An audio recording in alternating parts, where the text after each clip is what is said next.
Yo, what's going on everybody? It's your boy Naruto Explain here, bringing you guys a review for Boruto episode 145, and I'm gonna go ahead and state a very unpopular opinion because I know from some of the comments I've read on Twitter, some of the comments I've read on Crunchyroll, and I know a lot of people are saying like I don't like the episode because there weren't a lot of fights in here, and you know, a lot of people are waiting for just a straight action. And I gotta say, I actually like this. I actually like the episode. There were a couple of problems with the episode, and I will acknowledge those like usual, but I gotta say the thing that I personally enjoyed the most is this whole idea of making a prison break, because you guys hear me say all the time, you don't necessarily need to have action in order to have conflict, in order to have tension. You don't need to rely on melodrama to create tension. I thought that, you know, incorporating the usage of the ticking clock was a really good way to create tension in this episode. So essentially the basis of the episode is that Boruto, Sarada, and Mitsuki, they have to break Kokuri out of Hozuki Castle, and it's because in a few days it's going to be transported to Hozuki Castle number 2. And based on what we can gather from what they said in the last couple episodes, Hozuki Castle number 2's for the real hard asses. Hozuki Castle number 1's more so for petty offenses like, you know, stealing, robbery, that type of stuff. Hozuki Castle number 2, that's where the hard asses go. So you understand why Kokuri doesn't want to go there, because somebody is going to tell him to drop this soap, and this dude's going to have to bend over and take it. So I mean, Big Bubba's waiting on him. So we all know that Kokuri ain't gonna make it there. But what I love here is that if you go back to the whodunit episode, I kept saying like, hey, it'd have been way better if they properly utilized the ticking clock. Well, in this episode they actually did it. So when you start the episode, you're thinking, okay, well, they got a couple days to break this guy out, and then Boruto gives the information, and Boruto says, well, that sounds good in theory, but based on the information I have, the supply truck, the supply ship is going to be coming tomorrow, so we need to put this plan into effect tonight. And so I love that, because all the preparations for the most part are complete, but Sarada on her end, that's when she gets a little pushy and says like, hey, you know, I told you to do something about this. And Boruto's like, yo, we already worked on it. You know, Mitsuki got his snakes all over the place. We're gonna cause a little bit of chaos. And what I love about that right there is that now we have a definite timetable. It speeds everything up, and it puts a greater sense of urgency on the actions of the characters. So that's why you have Mitsuki just all of a sudden saying, okay, look, we got a loose end here. I'm gonna tie things up. And that's when we find out the big dude who was growing flowers and trying to protect the flowers, he isn't a rat like everybody thought. So what you actually get with this character is you get the revelation of his backstory, and in typical Naruto fashion, because Naruto as a series likes to just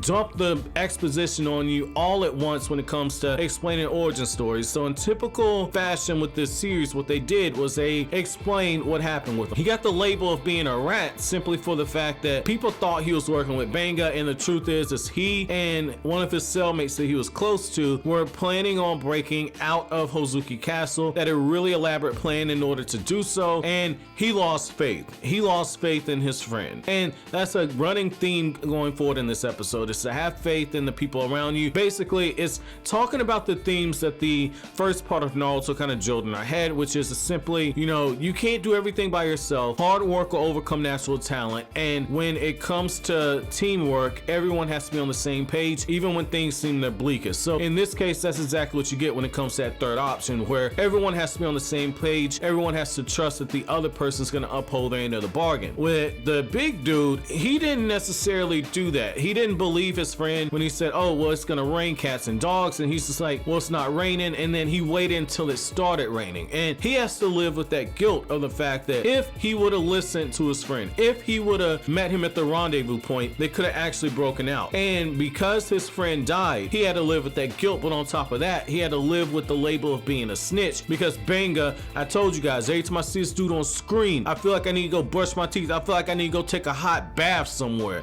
Like, not a hot shower, a hot bath. I need to go in a sauna somewhere every time I see this dude. So what I love though, what I love is how Mitsuki gets all this information, and he tells him like, look, like, I know you had it rough, but Boruto, when he has in his mind that someone's gonna do what they say, he believes in them, and there's nothing you can do to change his mind. And at the end of the episode, you actually see him, and he's looking down at Boruto, and he's curious, and he's watching as the fact that even though Sarada didn't do what she was supposed to, Boruto's still going forward with the plan, because he trusts that she's going to be able to do exactly what she promised them, which was basically give them the signal. The light switch is going to go on and off in the tower, letting them know that everything's clear for the prison break. And what I love about this is that because we know there's a ticking clock, all the urgency is there. So essentially, when you get to the part part of the episode where Sarada's running around and Sarada's trying to have the water flood into that tank and she's trying to cut it on, and she has that moment where she appears like she's struggling with it for a second. You know that she can't really afford to waste time.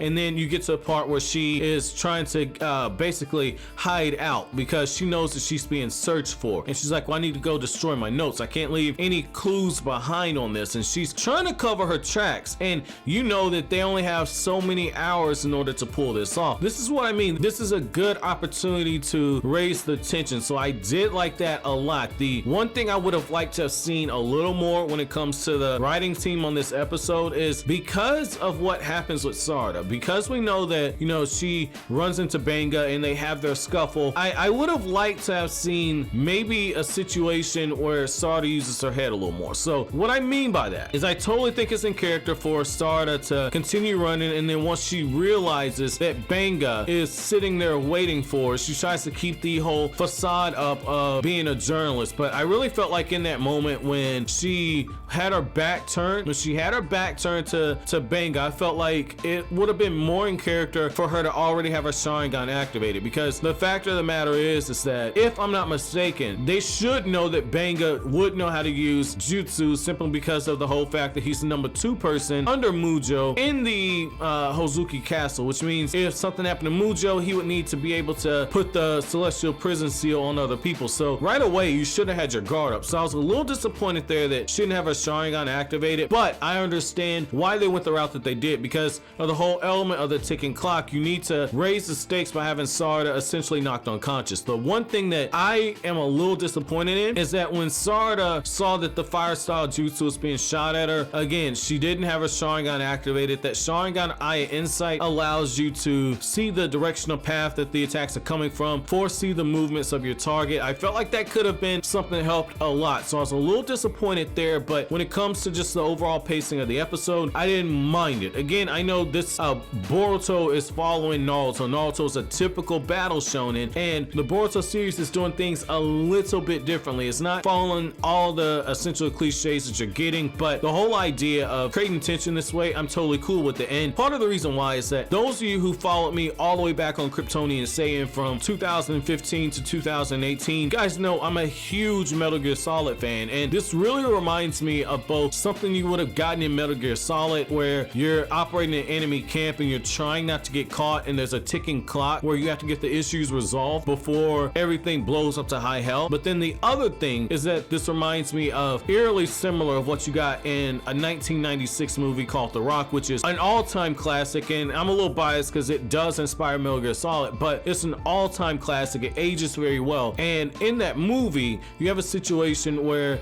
somebody's taking over the prison and basically the guy's got to sneak in and then sneak out. But what I like is that the actual prison itself is being used as an antagonist because it's standing in between Boruto and his friends getting out of there. So I thought that that was really cool because now all of a sudden you see the ticking clock going and you see those walls and you see like, okay, this isn't gonna work. The dynamics of the prison itself between Benga and the dude that Boruto got information from, I think his name is Duraga, the idea that all these things are working against them, I thought that that added towards the payoff that you got at the end of the episode. The one thing I also am not as happy with is the way they ended the cliffhanger. I'm okay with the cliffhanger ending. Like, I think that that's a good way to get things going from week to week to have people interested in coming back and check out the next episode. But when you go on a narrative that's more plot driven, okay, I feel like this episode could have benefited more from a little bit more action between Sarada and Benga. I felt like Benga needs to be established as more of a threat. Like, don't get me wrong, the guy's sneaky, the guy's dirty. I think that most fans in this situation are already at a point where they don't like him, but I would have liked to have seen a little more. I felt like having that sequence of events go a little further, I thought that that could have helped. But the idea that Sarada's gonna be unconscious there, I'm okay with that, but they're clearly setting things up where you're gonna have the showdown with Tsukio and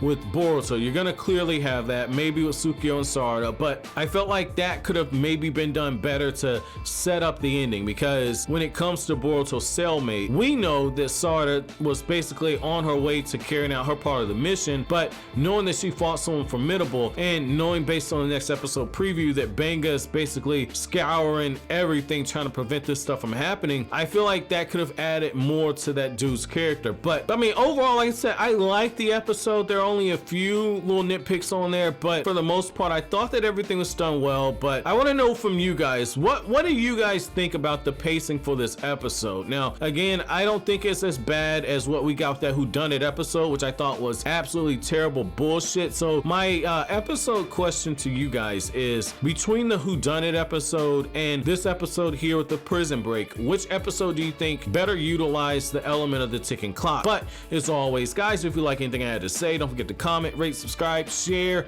Thank you so much for watching all the way to the end. Have an awesome day, guys.